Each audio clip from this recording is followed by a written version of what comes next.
ಇನ್ನೇನಪ್ಪ ನೀನು ಮಾತಾಡಬೇಕು ಅಲ್ಕೋತಿದೆಯಾ ಏನಣ್ಣ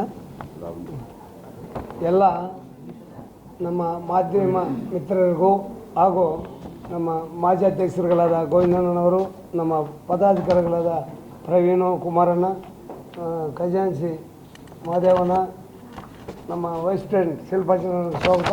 ಇವತ್ತು ಪತ್ರಿಕಾಗೋಷ್ಠಿ ತಮಗೆಲ್ಲ ನಮ್ಮ ಸದಸ್ಯರುಗಳು ಬಂದಿದ್ದಾರೆ, ಅವ್ರಿಗೂ ಸ್ವಾಗತ. ಮೊದಲನೇದಾಗಿ ಪತ್ರಿಕಾಗೋಷ್ಠಿ ತಮ್ಮನ್ನ ಕರೆದಿದ್ದೀವಿ ಇವತ್ತು, ನಿಮಗೆ ವೆಲ್ಕಮ್. ನಿನ್ನೆ ದಿನ ನಮ್ಮ ಸರ್ಕಾರದಿಂದ ಒಂದು ಇದು ಘೋಷಣೆ ಮಾಡಿದ್ದಾರೆ. ಅದು ಏಕರೂಪತಾರೆ, ಯಾವುದೇ ಥಿಯೇಟ್ರ್ ಆಗ್ಬೋದು, ಯಾವುದೇ ಸಿನಿಮಾ ಆಗ್ಬೋದು, ಯಾವುದೇ ಲ್ಯಾಂಗ್ವೇಜ್ ಆಗ್ಬೋದು, ಎಲ್ಲ ಒಂದೇ ರೀತಿಯ ದರೆ ಪ್ರಕಟಣೆ ಮಾಡಿದ್ದಾರೆ. ಇದಕ್ಕೆ ಎಲ್ಲ ಬೇರೆ ಸ್ಟೇಟ್ ಅವರು ಅಭಿನಂದನೆ ಸಲ್ಲಿಸ್ತಾ ಇದ್ದಾರೆ. ಮೊದಲನೇದಾಗಿ ನಮ್ಮ ಘನ ಸರ್ಕಾರಕ್ಕೆ ನಾವು ಸ್ವಾಗತ ಕೋರ್ತಾ ಇದ್ವಿ.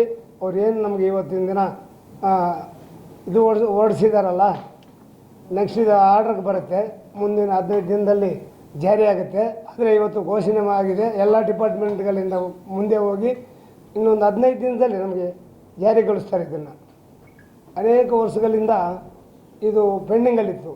16ರಲ್ಲಿ ಓಡಿಸ್ಬಿಟ್ಟಿದ್ರು, ಆದರೆ ಎಲ್ಲೋ ಒಂದು ಕಡೆ ಮಿಸ್ಟೇಕಾಗಿ ಅದನ್ನು ಸ್ಟಾಪ್ ಮಾಡಿದರು, ಸ್ಟೇ ತಂದಿದ್ರು. ಈ ಸಲ ಎಲ್ಲ ಪಕ್ಕಬಂಧವಾಗಿ ಎಲ್ಲವನ್ನು ನೀಟಾಗಿ ಒಳ್ಳೆಯ ರೀತಿಯಲ್ಲಿ ಮಾಡ್ಕೊಂಡು ಬಂದಿದ್ದಾರೆ. ಇವತ್ತು 15 ದಿನ ಟೈಮ್ ಕಾಲಾವಕಾಶ ಕೊಟ್ಟಿದ್ದಾರೆ. ಯಾರೂ ಸಹ ಇದನ್ನು ವಿರೋಧ ಮಾಡೋಕ್ಕಾಗೋದಿಲ್ಲ, ಆ ಥರ ಅಧಿಸೂಚನೆ ಹೊರಡಿಸಿದ್ದಾರೆ. ಇನ್ನೊಂದು, ಇದು ಎಲ್ಲರಿಗಂತ, ನಮ್ಮ ಇಂಡಸ್ಟ್ರಿಗಲ್ಲ, ಕರ್ನಾಟಕದ ಏನು ಜನತೆ ಇದ್ದಾರಲ್ಲ ಅವ್ರಿಗೆಲ್ಲರೂ ಏನು ಬಯಸ್ತಾಯಿದ್ರು, ನಾವೆಲ್ಲ ಸಿನಿಮಾ ನೋಡ್ಬೇಕಾದ್ರೆ ಬೇಕಾದಷ್ಟು ಖರ್ಚಾಗ್ತಾಯಿದೆ, ನಾವು ಯಾರೂ ನೋಡೋಕ್ಕಾಗ್ತಾಯಿಲ್ಲ, ತಿಂಗಳಲ್ಲಿ ಒಂದು ಸಿನಿಮಾ ನೋಡೋಕ್ಕೂ ಆಗ್ತಾಯಿಲ್ಲ ಅನ್ನೋ ರೀತಿ ಅವರು ವ್ಯಕ್ತಪಡಿಸ್ತಾಯಿದ್ರು. ಅದನ್ನು ಇವತ್ತು ಸಲೀಸಾಗಿ ನಮ್ಮ ಘನ ಸರ್ಕಾರ ಅನುವು ಮಾಡಿಕೊಡ್ತಾ ಇದೆ.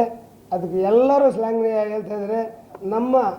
ನಮ್ಮ ಚಾಂಬರ್ ಎಲ್ಲ ಒಕ್ಕೂಟಗಳಾಗ್ಬೋದು, ಇನ್ನೊಂದು ಅಂಗಸಂಸ್ಥೆಗಳಾಗ್ಬೋದು, ಎಲ್ಲರೂ ನಮಗೆ ಕೇಳ್ತಾಯಿದ್ರು, ಇದು ಯಾವಾಗ ಬರುತ್ತೆ, ನೀವು ಸ್ವಲ್ಪ ಫಾಲೋ ಮಾಡಿ ಅಂತೇಳಿ ಕೇಳ್ತಾನೆ ಇದ್ದರು. ನಾವೆಲ್ಲರೂ ಸೇರಿಕೊಂಡು ಒಬ್ಬರ ಮೇಲೇನು ಭಾರ ಹಾಕಿದ್ವಿ. ಎಲ್ಲರೂ ಕೇಳ್ತಾಯಿದ್ರು. ಆದರೆ ನಮ್ಮ ಗೋವಿಂದನ ಅಲ್ಲಿ ಗೌರ್ಮೆಂಟಲ್ಲಿ ಹತ್ತಿರದಾಗಿ ಇರೋದರಿಂದ ಅವ್ರ ಕಡೆಗೆ ನಾವು ಹೆಚ್ಚಿಗೆ ಅವ್ರನ್ನ ಮುಂದೆ ಬಿಟ್ಟಿದ್ವಿ. ಅವರು ಕೇಳಿದಾಗಲ್ಲ ಈಗಾಗಾಯ್ತು ಅಂತ ಹೋಗಿ ಬರ್ತಾನೇ ಇದ್ದಾರೆ. ಅಷ್ಟು ಕೊನೆಗೆ ಇಲ್ಲಿ ಒಳ್ಳೆಯ ಸುದ್ದಿ ಬಂದಿದೆ. ನಾವು ಮೊದಲನೇದಾಗಿ ಅವ್ರಿಗೆ ನಮ್ಮ